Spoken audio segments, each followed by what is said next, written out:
Hi everyone, welcome to the Finished Vehicle Logistics Red Sofa here in Huntington Beach. I'm so pleased to be joined once again by Goel, who's leading vehicle logistics and service parts across Volkswagen Group of America. And Anu, you're joining us again, as you did last year, at a time of disruption and uncertainty, I think it is fair to say. And you shared with our audience what we might call the W2F, the sequel, part 7, part 8, whatever we're up to now, in the face of a lot of change again. Whether it's the continuation of tariffs, obviously the crisis in the Middle East, but many other things hitting the supply chain and hitting the market. That, as you highlighted, is putting extreme cost pressure across the vehicle logistics industry and indeed across the automotive industry. What would you point to as some of the most important levers you can pull right now to address the cost issues? It's a great question. It's a question that every boardroom is asking today, right? Depending on what OE you are and what footprint you have, you're spending maybe 10 digits without decimal points in tariffs. I think the single biggest lever that's out there for anybody is synergies.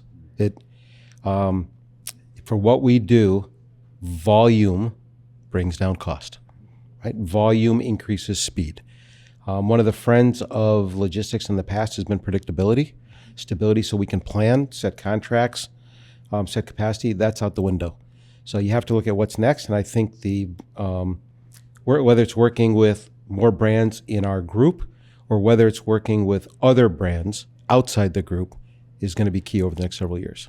Well, and that's a great point, and that's something we have been delving deep into with you the last couple of years. Every year there's a big next evolution, if you like, in the North America region strategy for Volkswagen Group, where you're working more across borders, integrating more across brands. Let's go right into that. What are some of the ways that has been helping you to address these and other issues in the supply chain? Yeah, I mean, as you mentioned, and as we'll talk about tomorrow, we started with, let's look at Volkswagen and Audi in North America, right, instead of by country. So we did that, and that's proven to be very good. Now we're starting to look at other brands in the portfolio. Different types of businesses, but they're still moving things. So can we do something there? Other things to look at is our vessels tend to be dedicated for our brand vehicles. They bring more vehicles to North America than we send from North America overseas. That's increased, or that's capacity that's just there with shipping air. Are there other brands that we could put on those vessels headed the other way? And since it's deadheaded for us anyways, we can offer competitive rates. That's a great message right there. So any brands out there who are interested, I think we should be facilitating some conversations here. One of the good reasons to be indeed at this event. Let's go back a little bit onto some of the cost focus. You mentioned very hard to plan a bit more long term, really to look very strategically at a time when cost pressure is so intense. But as we know, the industry is not one where ROI can come in 2 weeks or 2 months on many projects. How can an OEM like Volkswagen manage those kind of day-to-day cost pressures and still take a longer perspective, whether that's in terms of how you're managing with your management or looking across with your partners? When you have the cost pressures that we have, you basically look at the bottom line P&L, and it's not a sustainable business. You could argue that, right? And explaining to a board that, if it wasn't for tariffs, we'd be okay. Yeah, okay, right? That's great, but it's a reality. And we're not performing at the levels financially that everyone that we need to be at. So when you get that cost pressure coming down, there's a couple things companies can do. They can go into a, hibernation mode, contract everything, reduce every dollar spend, which isn't looking forward. And one of the things you have to keep thinking about for what we do in logistics, more so on the service part side, but also on the vehicle logistics side, is we have to protect for growth. If you look at the business plans that are out there, they are expecting growth. And if we don't invest now, then we won't be able to support that growth. And it's a two-edged sword, or whatever the right terminology is. If we hunker down now, we miss it then. But then people say, you've been missing those numbers for a while, so we don't believe you. So why invest now? So the question is, which way do you want to go? From my perspective, there's a couple things that happen. There's a minimum level of investment that you have to have. And you have to figure out how to create some flexibility so you can pivot in a less than 5 or 10 year cycle. Because that's typically what happens. We're signing 5, 7, 10-year contracts, right? And that tends to get you better rates and buy-in and investment from suppliers.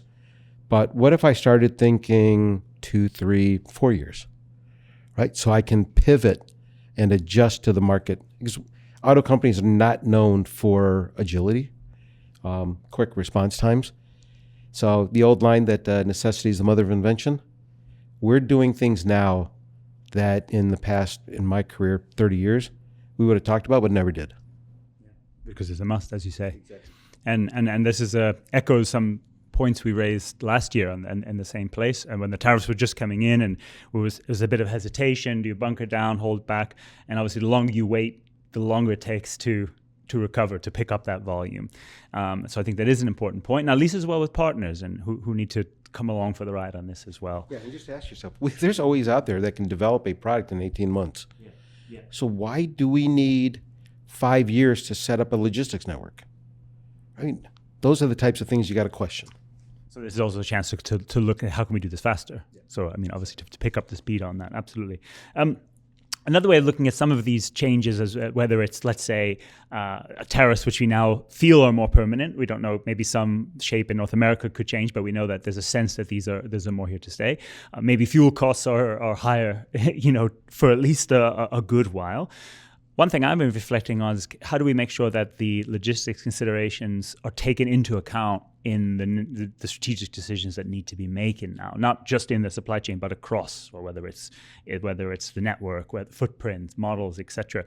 Do you feel logistics has a greater voice than perhaps it did before these crises? I would like to think yes, but the absolute answer is no. When you start talking network footprint, where are you building vehicles? Assembly plants are billion-dollar decisions. So when you look at the money that we spend, it is significant, and it's more than decimal dust of an assembly plant. But our costs are not going to drive strategic decisions near term. They just won't. So what you have to do is you have to stay attuned with what's going on, and then you have to adapt and support quickly. And that's our role. We can say, if we go with plan A, this is what would happen. If we go with plan B, this is service levels and cost and everything. Make sure it gets factored in the decision, but it will not move the business case decision, right? So our job is to be nimble, adjust, and support. Yeah, absolutely. So you have to make those arguments, but as you say, there's just a reality to some of this, and we need to be ready to move with it. Finally, Anu, in our session today, well, part of the theme of this event, as well as in our session, we sort of set out to examine and define resilience in vehicle logistics at these times of great disruptions. Where are you landing right now? How would you define resilience for your team, whether it's with your colleagues or across the organization as you face the rest of 2026? That's a great question, and one that we spent a lot of time on. If you would ask me this question last year, it would have been, have a sense of humor, go with the flow. If not, you'll drive yourself crazy. That still applies. But I would expand the thinking of resilience this year to be, we can't count on redundancy, which is how we viewed resilience last year and 2 years ago, because it was cheaper to build in redundancy than to react to something that happened after the fact. So we did spend a little bit of money, more than normal, but it was less than we would have spent had we done nothing. Okay, so that's good. Keep that sense of humor. Now, resilience is new ways of thinking. I'm not a big fan of the word innovation, because if you ask someone on the street to define innovation to you, innovation is one of our core competencies in our performance reviews. 1 is you don't meet requirements. 5 is you fully exceeds them. 3 is meets expectations. Ask anybody, what does meeting expectations on innovation mean? And no one can explain it to you. Ask them what exceeding expectations on innovation means, and they can't explain it to you. It's one of those, you know it when you see it. So what I look at with the team, and we've got several people that are here, Heather, Brad, Aldo, Ryan, every day they're finding new ways to do things. And more so than in the past, and this isn't a commercial for people that are out here, things that we as Volkswagen Group would say we can do better in-house, because we are Volkswagen Group. You start looking at other companies out there that do this for a living and can give you niche solutions, basically turnkey, at a fraction of the cost we could do it ourselves and maintain ourselves going forward, that's what we're looking at right now. So we are more open to partnerships and ideas and doing things with other companies than we've ever been in the past.